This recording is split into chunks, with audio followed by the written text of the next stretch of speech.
ધંધુકાના ધારાસભ્યને જનતાના રોડ રસ્તાઓના પ્રશ્નોને નિરાકરણ લાવવા કોર્પોરેટરે રજૂઆત કરી। ધંધુકા વિધાનસભાના ધારાસભ્ય જનતાના રોડ રસ્તાઓના કામ પૂરા ન કર્યા હોવાના આક્ષેપ। નગરપાલિકાના કોંગ્રેસ યુવા કોર્પોરેટરે લગાવ્યા આક્ષેપ। કોર્પોરેટર જયેશભાઈ રાસમિયાએ ધારાસભ્યને પત્ર લખી આક્ષેપ સાથે રજૂઆત કરાઈ। જો ટૂંક સમયમાં તૂટેલા રોડ ખાડાઓનું નિરાકરણ નહીં આવે અને જનતાને કોઈ નુકસાન થશે તો તેના જવાબદાર ધારાસભ્યને લગતા અધિકારીઓ રહેશે તેવું જણાવ્યું। બસ સ્ટેશન પાસેનો રોડ, પુનિત મહારાજ માર્ગ પાસેનો રોડ, કોલેજ રોડ, જૂની શાક માર્કેટ વગેરે જગ્યાએ રોડ રસ્તાઓમાં ખાડા।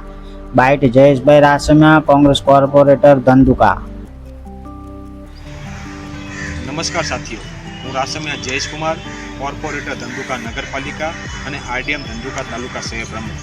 આ વિડીયોના માધ્યમથી હું ધંધુકા વિધાનસભા સીટના ધારાસભ્ય શ્રી કાળુભાઈ ડાભી સાહેબને રજૂઆત કરવા માગું છું કે ધંધુકાની આ બોડી જનતાએ આપ શ્રી ઉપર વિશ્વાસ રાખી આપને વોટ આપ્યા છે અને આપને બહુમતીથી જીતાડ્યા છે।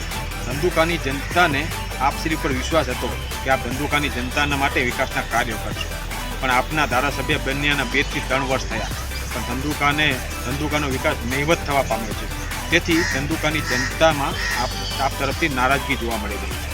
ધંધુકાની જનતા વતી મારી આપસીને રજૂઆત છે કે ધંધુકાના મેઇન રોડ રસ્તાઓ ઉપર ઉબડ-ખાબડ ખાડાઓ પડી ગયા છે, જે વર્ષોથી હજુ સુધી આમનામ જોવા મળે છે। જેમ કે બસ સ્ટેશનનો મેઇન રોડ, જૂની શાક માર્કેટ કે પછી સંત પુનિત મહારાજ સ્ટેચ્યુ પાછળનો રોડ પણ હોય, જે હજુ સુધી કોઈ પણ સમારકામ કરવામાં આવ્યું નથી। તો જનતાના હિત માટે તાત્કાલિક અસરથી આ ખાડાઓ અને રસ્તાઓનું સમારકામ કરવામાં આવે એવી મારી આપ સાહેબશ્રીની રજૂઆત છે।